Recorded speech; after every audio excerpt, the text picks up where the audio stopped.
નમસ્તે. સત્તાને સવાલમાં આજે ફરી એકવાર રાફેલના સંદર્ભમાં કેટલાક પ્રશ્નો જે આજે પણ ઊભા છે એને સામેના કેટલાક સવાલો છે, કારણ કે દેશની સુરક્ષા અત્યંત મહત્ત્વની છે. દેશ સામે સુરક્ષાના પડકારો છે, જેમાં રાફેલ વિમાન દેશની સુરક્ષા વધારો કરી શકે એવી ક્ષમતા ધરાવે છે. જે અત્યારે રાફેલ વિમાનો આવી ગયા છે ફ્રાન્સથી ભારતમાં દેશની સુરક્ષા કરવા માટે. ફ્રાન્સના વિમાનો સુરક્ષા કરશે આપણી.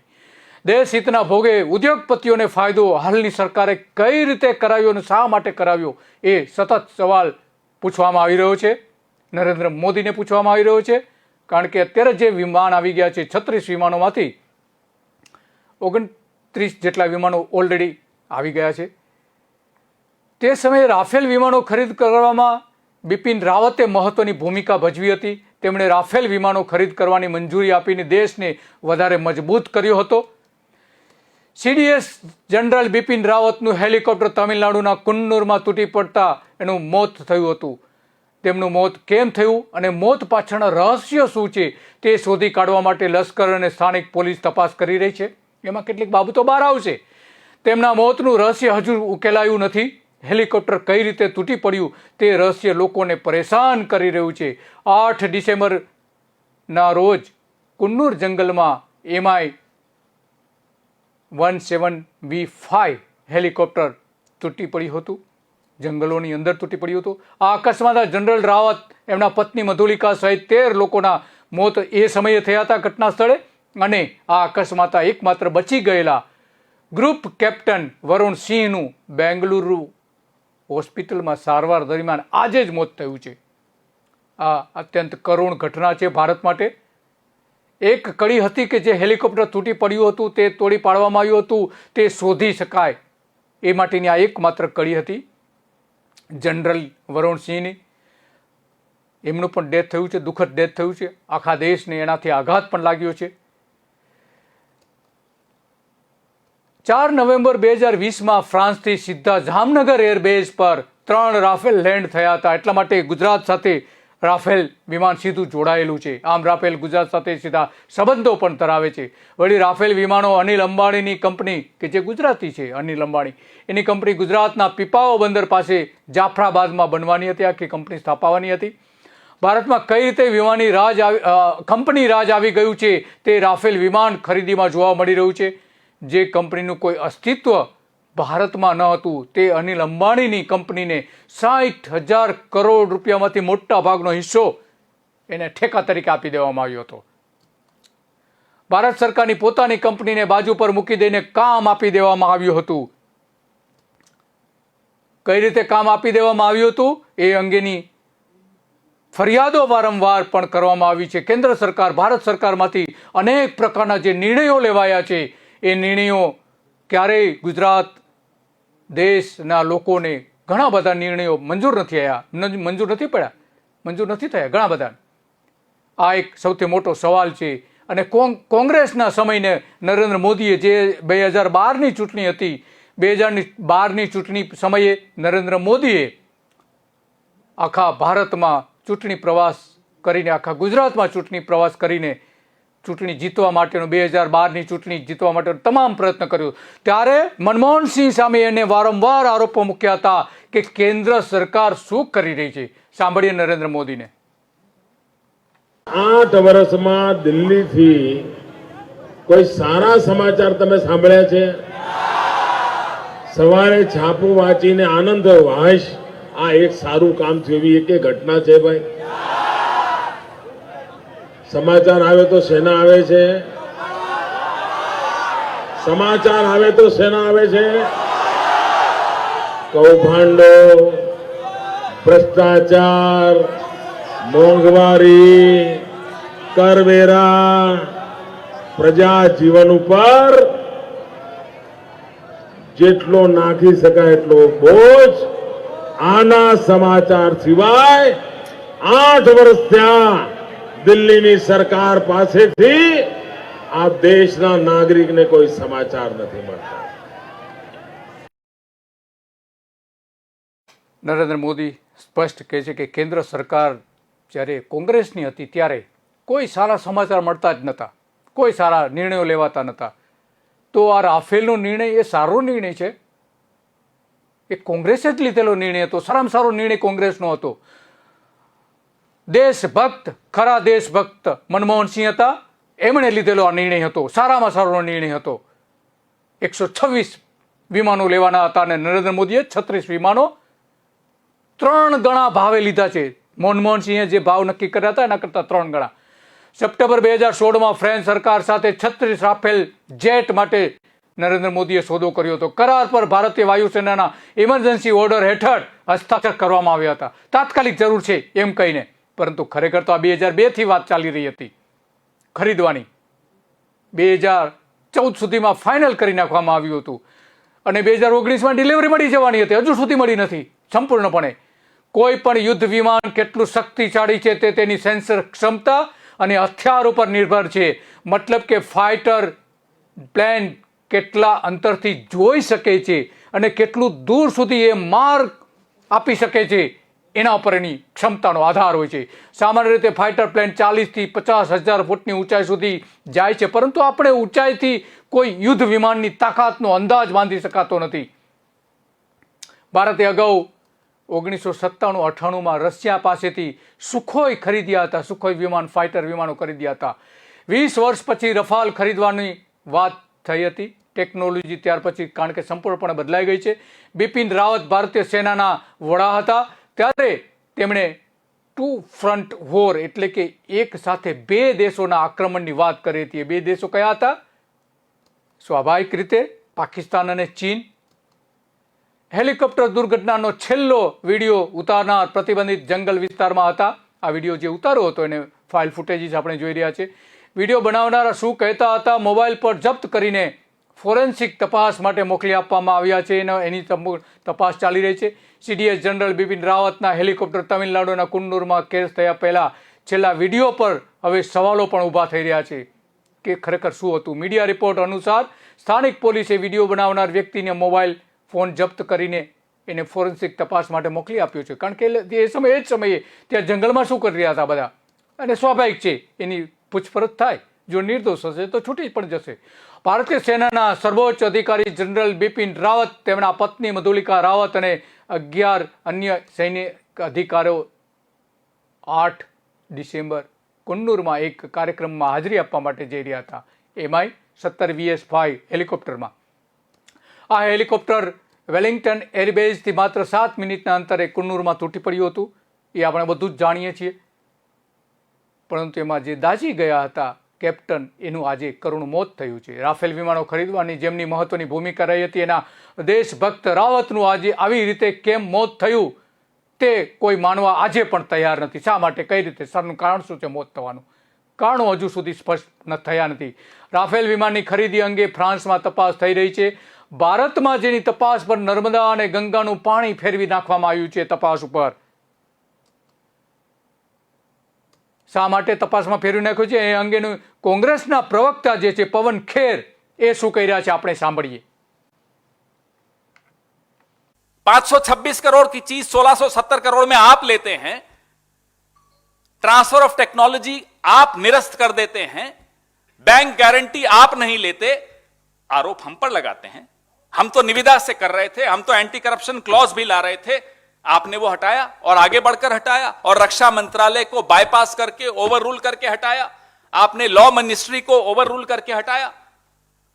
आपके सामने आपकी एजेंसी फाइल रख रही है. ईडी ने अगर इतनी बड़ी चीज बरामद की, क्या प्रधानमंत्री को नहीं मालूम है कि इतने कागज, महत्वपूर्ण कागज, जेटली जी को पत्र लिखा जा रहा है, रक्षा मंत्री हैं उस वक्त के जेटली जी, वो पत्र एक दलाल के घर पे मिल रहा है, रक्षा मंत्रालय की आंतरिक कैलकुलेशंस एक दलाल के घर पे मिल रही हैं और उन आंतरिक कैलकुलेशंस के बिला पर 5.9 बिलियन यूरोस की कीमत 36 विमानों की बढ़ाकर 7.8 बिलियन, जो एग्जैक्ट फिगर सुषेन गुप्ता ने एक नोट में दसौ को दिया, उसी फिगर को दसौ ने कोट किया और हमारी सरकार ने नतमस्तक होकर अपनी ही रक्षा मंत्रालय को ओवर रूल करके 5.87 बिलियन को बढ़ाकर 7.8 बिलियन कर दिया. सब कुछ सामने है आपके. वो नेगोशिएशन टीम के कागज बरामद हुए हैं, उन कागजों में ये सारी कैलकुलेशंस हैं, उन कैलकुलेशंस के आधार पर अनुशंसा करता है सुषेण गुप्ता दसौं को कि आप यह फिगर कोट करिए, दसौं वो फिगर कोट करता है, 3 लोग उस फिगर पे सहमत हैं। कौन? दसौं, सुषेण गुप्ता और नरेंद्र मोदी। बताइए किसके खिलाफ एक्शन होना चाहिए? પવન ખેરા સ્પષ્ટપણે કહે છે કે 526 કરોડનું જે પ્લેન હતું એ 1670 કરોડમાં શા માટે કરી હતી? બેંક ગેરંટી જે આપવામાં આવી હતી એ બેંક ગેરંટી પણ કેમ નથી? રક્ષા મંત્રાલયને આની ખબર જ નથી. ઈડીએ જેટલી રક્ષામંત્રી હતા એ સમયે આની આખી વાત કરી એમણે. દલાલને કેટલા રૂપિયા ચૂકવાયા એ પણ વાત કરે છે. કાગળો જપ્ત જે થયા હતા દલાલના ઘરેથી, દસો, સુરેશ ગુપ્તા અને નરેન્દ્ર મોદીની આખી લિંકની જે વાત કરે છે કે બંને કઈ રીતે જોડાયેલા હતા, એનો મતલબ એ થયો કે જે કરપ્શનની રકમ હતી, ભ્રષ્ટાચારની રકમ, એ દિલ્હીમાં વેચાઈ હતી અને ભાવ પણ ત્યાં જ નક્કી થયો હતો, એવું સ્પષ્ટપણે ખેરા કહી રહ્યા છે. પવન ખેર જે કહી રહ્યા છે એમાં આ બધી જ વિગતો કહી રહ્યા છે. દુર્ઘટના બીજા દિવસે આ હેલિકોપ્ટરના ક્રેશના થોડા સમય પહેલાનો વિડીયો બહાર આવ્યો હતો. એ જોઈને લોકો, આખા દેશને આઘાત લાગ્યો હતો. અરુણ જેટલી રહ્યા નથી, સુષ્મા સ્વરાજ વિદેશ પ્રધાન નથી રહ્યા અને ગોવાના મુખ્યપ્રધાન પણ નથી રહ્યા, કે જે આ વિદેશી બાબતો સાથે જોડાયેલા હતા. 3 હવે આપણી વચ્ચે 3 સેનાના વડા પણ હેલિકોપ્ટર તૂટી પડવા પછી નથી રહ્યા. આ બધી જ બાબતો એકબીજા સાથે જોડાયેલી છે. કેમ? એ આવતા સમયમાં એનો જવાબ મળશે. આવો અવાજ પણ સંભળાય છે હેલિકોપ્ટરમાંથી, એ આપણે સ્પષ્ટપણે જોઈ શકાય છે. એનો અવાજ પણ સાંભળનારા હતા નીચે, કે હેલિકોપ્ટરમાં ધડાકાનો અવાજ પણ થયો હતો. તો શું કોઈએ બિપિન રાવત સાથે ખેલ ખેલ્યો છે? તે દેશના જ છે કે વિદેશના છે? એ શંકા કુશંકાઓ આખા દેશના લોકો કરી રહ્યા છે. એ તો શોધી કાઢો કમસે કમ. આ વિડીયો બનાવનાર પુરુષ અને મહિલાનું એક જૂથ પણ તેમાં જોવા મળી રહ્યું છે. જંગલની વચ્ચે રેલવે ટ્રેકની ઉપર ચાલે છે. તો આખી ઘટના જે છે એ કઈ રીતે બની હતી, શું થયું હતું, એની વિગતો જાહેર થાય, વહેલી તકે જાહેર થાય. હવે તો બ્લેક બોક્સ પણ મળી ગયું છે. તો આ બધી જ વિગતો કેમ જાહેર નથી કરવામાં આવતી? વિગતો જાહેર કરવી, દેશ સમક્ષ મૂકી દેવી જોઈએ. સાચી વિગતો જે કંઈ હોય તે. લોકશાહી દેશ છે. આ ચાઇના કે રશિયા નથી, કે સરમુખત્યાર ભરો દેશ નથી. અહીંયા લોકશાહી છે. લોકશાહીમાં લોકોને તમામ બાબતો જાણવાનો અધિકાર છે. 52 વર્ષે કુટ્ટીએ જેને વિડીયો ઉતાર્યો તેણે કહ્યું કે દુર્ઘટના સમયે કેટરીમાં પહાડો પર બનેલા રેલવે ટ્રેક પર તેઓ એના મિત્રો સાથે શૂટ કરી રહ્યા હતા. એમાં આ વિડીયો એમને મળીએ અચાનક જ એને શૂટ કરી લીધો છે. આ દુર્ઘટનાની જે તપાસ છે એ આર્મી કરી રહ્યું છે અને સ્થાનિક પોલીસ પણ કરી રહી છે. 12 માર્ચ 2018ના રોજ ફ્રાન્સના રાષ્ટ્રપતિ ઇમેન્યુઅલ મેક્રોનને મળ્યા બાદ કોંગ્રેસના અધ્યક્ષ રાહુલ ગાંધીએ સંસદને કહ્યું હતું કે ગુપ્ત જે કરારમાં સોદાની વ્યવસાયિક બાબતોનો સમાવેશ થતો નથી. ગુપ્તતા એ વ્યવસાયિક બાબતોનો સમાવેશ નથી થતો. એ વડાપ્રધાન મળ્યા પછી એમણે જાહેર કર્યું. મેક્રોને તેમણે કહ્યું હતું કે રાફેલ એરક્રાફ્ટની કિંમત જાહેર કરવી કે નહીં તેનો આધાર ભારત સરકાર ઉપર છે, પરંતુ ભારત સરકારે તો એની કિંમત છુપાવી હતી. રાહુલ ગાંધીએ પૂછ્યું કે તો પછી કેવી રીતે ફ્રેન્ચ સરકાર ભારતની સરકાર દ્વારા કરવામાં આવેલા ખર્ચ કે વિમાનની કિંમત જાહેર કરવામાં નથી આવતી? આખી જ ઘટનાઓ સામે આવી રહી છે એક પછી એક. આ જે ઘટના બને છે એમાં હિન્દુસ્તાન એરોનોટિક્સ લિમિટેડ જે છે એ મહત્વની બને છે, કારણ કે ઓફસેટ તરફેણ અને અનિલ અંબાણી જૂથ માટે પણ તરફેણ કરવામાં આવી હતી. ખરેખર તો ડિફેન્સમાં ઓફસેટ એ ઉત્પાદન દ્વારા વળતરનું એક મહત્વનું તત્વ છે. જે દેશોમાંથી લશ્કરી સાધનો ખરીદાતા હોય તે ઓફસેટની ફેક્ટરીમાં બનતો માલ રાખવા કરાર માટે પણ આગ્રહ રાખવામાં આવતો હોય છે અને 50% ઓફસેટની કિંમત પણ નક્કી થઈ હતી. નવા સોદા મુજબ ડેસોલ્ટ એવિએશનના કુલ ડીલ વચ્ચેનું વેલ્યુ 50%થી પણ ઓછું 30,000 કરોડ રૂપિયાનું આમાં આખું રોકાણ થયું હતું. આખી જે ઘટના બની હતી એ ઘટના પણ એટલી જ મહત્વની માનવામાં આવે છે આ બધી બાબતોની વચ્ચે. અને એટલા માટે આ જે થાય છે એ સવાલો ઊભા કરે છે કે રાષ્ટ્ર વિરોધી શું નરેન્દ્ર મોદી છે? ડેસોલ્ટ ₹15,000 કરોડના મુખ્ય ઠેકેદાર રાફેલ ઓફસેટ નક્કી થઈ છે. થેલ્સને 6,500 કરોડ રૂપિયામાં રડાર અને બીજી સિસ્ટમ આપવાની વાત છે. આપવામાં પણ આવી રહ્યા છે, આપી પણ દીધા છે. સફરન જે છે 5,500 કરોડના રાફેલ માટે એન્જિન આપે છે. MBDA દ્વારા રૂપિયા 3,000 કરોડની મિસાઇલો સપ્લાય થઈ રહી છે. રાફેલની કુલ રકમ રૂપિયા 30,000 કરોડ રૂપિયા નક્કી થઈ છે રાફેલ માટેની. એની સાથે સાથે આ બધી કંપનીઓની પણ એ રીતે નક્કી થઈ છે. રાષ્ટ્રહિત સર્વોપરી છે, એના ઉપરથી સ્પષ્ટ થાય છે કે રાષ્ટ્રહિત સર્વોપરી હોવું જોઈએ. પણ આ બધી જ જે બાબતો નક્કી થઈ છે એમાં ખરેખર શું થયું છે એ સૌથી મોટી સવાલ છે. કારણ કે આ બધામાં જે છે એમાં જે ઘટનાઓ બનવી જોઈએ, એક પછી એકની ઘટનાઓ જે બહાર આવી રહી છે એ આની સાથે સીધી જોડાઈ જાય છે. રાફેલ ખરીદીની સાથે જોડાઈ જાય છે. કારણ કે અંબાણી જે છે, અંબાણી દેશથી મોટા છે કે કેમ એ પણ એક સવાલ એની સામે ઊભો થાય છે.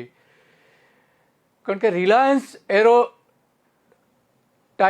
કંપની જે સોદા પછી બની હતી, 2 અઠવાડિયામાં રિલાયન્સ એરોસ્ટ્રક્ચર બની હતી. RAL માત્ર કાગળ પર અસ્તિત્વ ધરાવતી હતી. કરારમાં દેશની કંપનીઓમાં વિમાનો બનાવવાનું હતું. 2007ની ટેન્ડરમાં વિજેતા કંપની માટે IPO નક્કી થઈ હતી. રિલાયન્સ એરોનોટિક્સ કંપની સાથે સોદા પછી થયા હતા. આખી જે ઘટનાઓ છે, શંકા ઊભી કરે એવી ઘટનાઓ છે. કારણ કે જે કંપનીનું અસ્તિત્વ ન હતું એ કંપનીને ફ્રાન્સની કંપનીએ કોન્ટ્રાક્ટ આપી દીધા હતા. અનિલ અંબાણીની રિલાયન્સ કંપનીને આપી દીધા હતા. આવું કેમ થઈ શકે? શા માટે થાય? એટલા માટે જ આ બધી જ ઘટનાઓ જે બની છે એની સામે નરેન્દ્ર મોદી સામે શંકાઓ ઊભી કરવામાં આવી રહી છે. વિરોધ પક્ષો પણ એની સામે સવાલો ઊભા કરી રહ્યા છે. મોદીએ ફ્રાન્સથી 36 રાફેલ એરક્રાફ્ટ ખરીદવા નિર્ણયની જાહેરાત કર્યા પછી માત્ર 2 અઠવાડિયામાં રિલાયન્સે પોતાની કંપની સ્થાપી હતી. આ આખી જે ઘટના બને છે એ ઘટના ખરેખર ગંભીર છે. કારણ કે નરેન્દ્ર મોદી અને અનિલ અંબાણીના જે સંબંધો છે, સંબંધો ગુજરાત વાઇબ્રન્ટથી 2001થી બંને વચ્ચેના સંબંધો પણ છે. રાષ્ટ્રહિત અભરાઈએ ચડાવીને મિત્રને મદદ કરી હોવાનું પણ આના ઉપરથી સાબિત થાય છે. આખી જે ઘટનાઓ બની, આ સંજોગોમાં પ્રધાનમંત્રી મોદી અને અનિલ અંબાણી વચ્ચેના અંગત સંબંધો ડેસોલ્ટના નિર્ણયને પ્રભાવિત કરી રહ્યા છે. સોદામાં રિલાયન્સનો સમાવેશ કરવાનો નિર્ણય ફક્ત વ્યાપારી વિચારણાઓ અને કંપનીની તકનીકી ક્ષમતા પર આધારિત છે કે નહીં તે અંગે કુદરતી રીતે જ હવે પ્રશ્ન ઊભા થઈ રહ્યા છે. અનિલ અંબાણીના રિલાયન્સ જૂથે બીજી કંપની રિલાયન્સ ડિફેન્સ સિસ્ટમ લિમિટેડની સ્થાપના કરી હતી અને માર્ચ 2018માં ફ્રેન્ચ જૂથ થેલ્સ સાથે એક અન્ય જેવીનો સ્થાપના કરી હતી જે રાફેલ સાથે રડાર અને સંબંધિત સિસ્ટમ બનાવે છે. આ કંપની પાસેથી કોઈ પણ પ્રકારના બચાવ માટેના સાધનોના ઉત્પાદનમાં કોઈ પણ સ્વરૂપનો અગાઉથી અનુભવ નથી. આધુનિક રડાર સિસ્ટમનો વાત છોડી દો, પણ કોઈ એને અનુભવ જ નથી. આ રીતે થેલ્સ, રડાર, સર્ફન એરફાટ એરિયન્સ, MBDA જે મિસાઇલો બનાવવાની જે વાત હતી એ મિસાઇલો ત્યારે સોંપવાની વાત હતી. આ જે આખી જે 4 વિદેશી જે કંપનીઓ છે એનો સૌથી મોટો સવાલ એ ઊભો થાય છે. ડેસોલ્ટ રૂપિયા 15,000 કરોડના મુખ્ય ઠેકેદાર રાફેલ એરક્રાફ્ટ, થેલ્સ રૂપિયા 6,500 કરોડમાં રડાર બનાવીને સંબંધિત સિસ્ટર બનાવીને પણ આપી રહ્યું છે. સર્ફન જે છે 5,500 કરોડના જે કોન્ટ્રાક્ટ આપેલા છે કરોડના રાફેલ એન્જિન પણ બનાવીને આપે છે. MBDA દ્વારા 3,000 કરોડની રિફાઇલ પણ આપવાની વાત હતી અને રાફેલ કુલ રૂપિયા 30,000 કરોડ રૂપિયા આ રીતે આપવાની વાત થતી હતી. આ આખી જે ઘટના બની છે એ ઘટનાઓ એની આસપાસ આકાર લઈ રહી છે. બિન અનુભવી અનિલ અંબાણીની રિલાયન્સ જૂથને તેની 2 નવી રચાયેલી કંપનીઓ સાથે 2 મુખ્ય ઓફસેટ કોન્ટ્રાક્ટ મેળવ્યા છે જે તેમના સંયુક્ત સાહસ દ્વારા ડેસોલ્ટ અને થેલ્સ સાથે આશરે રૂપિયા 21,500 કરોડ રૂપિયા જેવો સોદો થાય છે.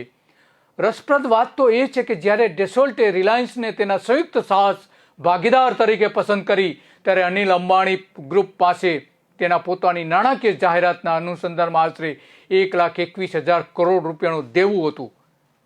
રિલાયન્સ નેવલ એન્ડ એન્જિનિયરિંગમાં સામેલ એક જૂથ કંપની દેવામાં એટલી બધી ઊભી હતી કે એની સાથે કરાર શા માટે કરે ફ્રાન્સની કંપની? એ સૌથી મોટો સવાલ છે. ધિરાણ આપનારાઓની રાષ્ટ્રીય કંપનીનો લો ટ્રિબ્યુનલમાં લઈ જવામાં આવી હતી, તેથી તે બાકીના દાવા માટે જાહેરાત કરી શકે અને 45,000 કરોડના દેવામાં જે થાય છે એમાંથી જૂથ કઈ રીતે બહાર આવી શકે? જૂથની સંપત્તિ વેચીને બચી રહેવાનો પ્રયાસ કરી રહ્યું હતું અને એમને પણ કોન્ટ્રાક્ટ આપવામાં આવે? આ સૌથી મોટો પ્રશ્ન સામે આવીને ઊભો રહે છે. આખો જે રાફેલ સોદો છે એ રાફેલ સોદા સામે પણ ઘણા બધા સવાલો છે અને કેટલોક તાજેતરમાં પણ વિગતો બહાર આવી છે. એ વિગતો શું છે એનો એક અહેવાલ આપણે જોઈએ. ભારતની પીડા કોણ સમજે? રાફેલ પરની કેટલીક વિગતો બહાર આવી છે. સોદા પછી પણ વિદેશી કંપની કઈ રીતે લૂંટ ચલાવશે તે બહાર આવ્યું છે. ભારતના પ્રથમ વડાપ્રધાન જવાહરલાલ નહેરુના સમયથી દેશને ફાઇટર એરક્રાફ્ટ સહિત સંરક્ષણ ઉપકરણોના ઉત્પાદનમાં આત્મનિર્ભર બનાવવા માટે પ્રયત્નો કરવામાં આવ્યા હતા. વડાપ્રધાન મોદીએ 2014માં ખૂબ જ પ્રસિદ્ધ મેક ઇન ઇન્ડિયા યોજના શરૂ કરી હતી. ભારત જેવા વિકાસશીલ દેશ વિકસિત દેશોમાંથી તકનીક મેળવીને ઝડપથી ફાઇટર એરક્રાફ્ટ જેવા હાઈ ટેકનોલોજી ઉત્પાદનો બનાવવામાં ક્ષમતા મેળવી શકે છે. ભૂતકાળમાં હિન્દુસ્તાન એરોટોનિક્સ સ્વદેશી વિકસિત મારુત અને તેજસ લાઇટ કોમ્પેક્ટ એરક્રાફ્ટના ઉત્પાદનમાં ઘણા પડકારો અને વિલંબનો સામનો કરવો પડ્યો હતો. 126 રાફેલ વિમાનો ખરીદવાના હતા. ફ્રાન્સથી ભારત 18 વિમાન ખરીદશે અને 108 વિમાન બેંગ્લુરુ સ્થિત હિન્દુસ્તાન એરોટોનિક્સ લિમિટેડમાં બનશે. મનમોહન સિંઘે દેશહિતમાં કરારો કર્યા હતા. વડાપ્રધાન નરેન્દ્ર મોદીએ દેશ વિરોધી નિર્ણય લઈને દેશની કંપની પાસે બનવા ન દીધા. ફ્રાન્સ સાથેના નવા કરાર દેશદ્રોહી છે. હિન્દુસ્તાન એરોટોનિક્સ કંપનીએ સારી એવા તકનીક વિકસાવી છે જેની સાથે તો મોદી સરકારે સોદો રદ કરી દીધો છે. વળી તો હિન્દુસ્તાન એરોનેટિક્સ કંપનીને તે કામ મળ્યું હોત તો બીજા હજારો નાના એકમોને પણ તેનાથી ફાયદો થયો હોત. નાના હજારો એકમોનો અને ઉદ્યોગોનો વિકાસ થઈ શક્યો હોત. જો સ્વદેશી રીતે તે વિમાનોનું નિર્માણ થયું હોત તો વિમાનના ઉત્પાદન ખર્ચમાં પણ ઘટાડો થઈ શક્યો હોત. ભારતીય વાયુદળ માટે તેના વિમાનના મોટા કાફલાને જાળવી રાખવા માટે તે સરળ અને પ્રમાણમાં સસ્તું હોત. મોદીના સોદા હેઠળ અનિલ અંબાણીની સંયુક્ત સાહસ કંપની ડેસોલ્ટ સાથે મળીને 40 વર્ષીય સુધી એરક્રાફ્ટ જાળવણી સંભાળશે. ઉપરાંત આયાત કરેલા વિમાનના ભાગો કે પૂર્જા પર ભારે આધાર રાખે છે. હથિયાર બનાવતી આવી કંપની પોતાની મોનોપોલી એટલા માટે જ રાખતી હોય છે કારણ કે આયાત કરેલા વિમાનના ભાગો કે પૂર્જા ઊંચા ભાવે જે તે દેશને આપીને લૂંટ ચલાવી શકાય. રાફેલમાં પણ આવું જ થશે. 60,000 કરોડના વિમાનો આવ્યા છે. તેના પૂર્જા માટે 40 વર્ષ સુધીમાં આટલા જ 60,000 કરોડ થઈ શકે છે. આમ મોદીએ ભારત સરકારની કંપનીને બહાર કાઢીને દેશ વિરોધી કામ કર્યું છે.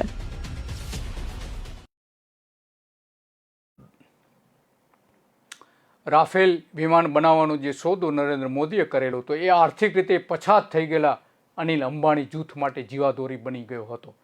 જેના સમયમાં મોદીએ રાફેલ સોદો કર્યો હતો તે ફ્રાન્સના પૂર્વ રાષ્ટ્રપતિ ફ્રાન્કોઇસ હોલેન્ડે સાથે 36 રાઇફલ એરક્રાફ્ટ માટે રાફેલ એરક્રાફ્ટ માટે કરાર પર હસ્તાક્ષર કરવામાં આવ્યા હતા. તેમણે એક ફ્રેન્ચ સમાચાર મેગેઝિનમાં દાવો કર્યો હતો કે ભારત સરકારે ડિસોલ્ટ પર ભારપૂર્વક જણાવ્યું છે કે આ સોદાની પૂરી કરવા માટે અનિલ અંબાણી જૂથની ભાગીદારી કરવામાં આવશે. આ કહેવામાં આવ્યું હતું. મોદીએ રિલાયન્સ માટે દબાણ કર્યું હતું પણ મોદી સરકાર જૂઠું બોલી હતી કે આવું કોઈ દબાણ કરવામાં આવ્યું નથી. ફ્રાન્સના રાષ્ટ્રપતિ ફ્રેન્કો હોલેન્ડે ટાંકીને ફ્રેન્ચ મીડિયાએ પણ જાહેર કર્યું હતું કે રફાલ વિમાન ખરીદવા માટેના 58,000 કરોડ રૂપિયાના કરાર માટે ભારત સરકારે જ રિલાયન્સ ડિફેન્સનું નામ સૂચવ્યું હતું અને ફ્રાન્સ પાસે આ બાબતે અન્ય કોઈ વિકલ્પ પણ નહોતો. ભારત સરકારે એવું કહ્યું હતું કે ફ્રેન્ચ કંપનીને પોતે જ અનિલ અંબાણીની કંપનીને રિલાયન્સ ડિફેન્સની પસંદગી કરી હતી. એટલે ભારત સરકારે જ પસંદ કરી હતી. પણ સરકારે એવું કહ્યું હતું કે અમે કોઈ કંપની પસંદ નથી કરી. આ ફ્રાન્સના વડાપ્રધાન કહી રહ્યા છે. ફ્રાન્સના પૂર્વ રાષ્ટ્રપતિ ફ્રાન્કોઇસ હોલેન્ડે કહ્યું હતું કે તેમની સરકાર પાસે શરતો સ્વીકારવા સિવાય કોઈ રસ્તો નહોતો. દબાણ કર્યું હતું એના માટે એના ઉપર. અને કેટલાક જે કંપનીના જે પેપરો હતા એ પણ લીક કરવામાં આવ્યા હતા. ઘણા અધિકારીઓ અનિલ અંબાણી જૂથની કંપની ડિસોલ્ટની આઇસોલેશનમાં જે મૂકવામાં આવી હતી એના કેટલાક દસ્તાવેજો પણ સરકારે જાહેર કર્યા હતા. ભાજપના નેતાઓ જાહેરમાં કહી રહ્યા છે કે અનિલ અંબાણી જૂથની કંપની ડેસોલ્ટને ઓફસેટ પાર્ટનર તરીકે નિયુક્ત કરવાનો નિર્ણય ફ્રેન્ચ કંપનીએ કર્યો હતો. નિર્ણય ભલે ગમે તેને કર્યો, પણ દબાણ કોનું હતું? ફ્રાન્સના વડાપ્રધાન કહી રહ્યા છે. આખી જે વાત છે અનિલ અંબાણીને પસંદ કરે એ માટેની દબાણ એનું હતું. એનો મતલબ એ થયો કે કંપની રાજ જે છે, ભારતમાં કંપની રાજ આવી ગયું છે. ભારત સરકારની પોતાની એક અલગ કંપની હતી કે જે આ બધું કરી શકે એમ હતી, પણ ન કર્યું એમણે, ન કરવા દીધું એમણે. મોદી સરકાર, ગોદી મીડિયા અને સહાનુભૂતિ ધરાવતા મીડિયા દ્વારા એવા ખોટા સમાચાર ફેલાવવામાં આવી રહ્યા હતા કે અનિલ અંબાણી જૂથના ઓફસેટ મૂલ્યના 70% નવા રચાયેલા સંયુક્ત સાહસમાં નથી જઈ રહ્યા, પરંતુ તે ઘણી કંપનીઓમાં વહેંચવામાં આવશે. હકીકત તો એ છે કે ભારતમાં ડેસોલ્ટનું મેન્યુફેક્ચરિંગ લાયસન્સ ફક્ત તેના સંયુક્ત સાહસ ડેસોલ્ટ રિલાયન્સ એરોસ્પેસ લિમિટેડ પાસે જ હતું, અને અન્ય મેન્યુફેક્ચરિંગ કોન્ટ્રાક્ટ જે અન્ય કંપનીઓને આપવામાં આવશે તે આ સંયુક્ત સાહસમાંથી પેટા કરાર હેઠળ તેની શાસન હેઠળની નજીકના લોકો દ્વારા આપવામાં આવશે. એ નક્કી પણ થઈ ગયું હતું. અનિલ અંબાણી જૂથની કુલ ઓફસેટ આવકમાંથી 70% હિસ્સો મેળવશે તે વડાપ્રધાન મોદી અને તેના સાથીને ઢાંકવા માટે એક અસ્પષ્ટ અસત્ય હતું, અને ગોદી મીડિયા એ પ્રચાર પણ કરી રહ્યું હતું એ રીતે.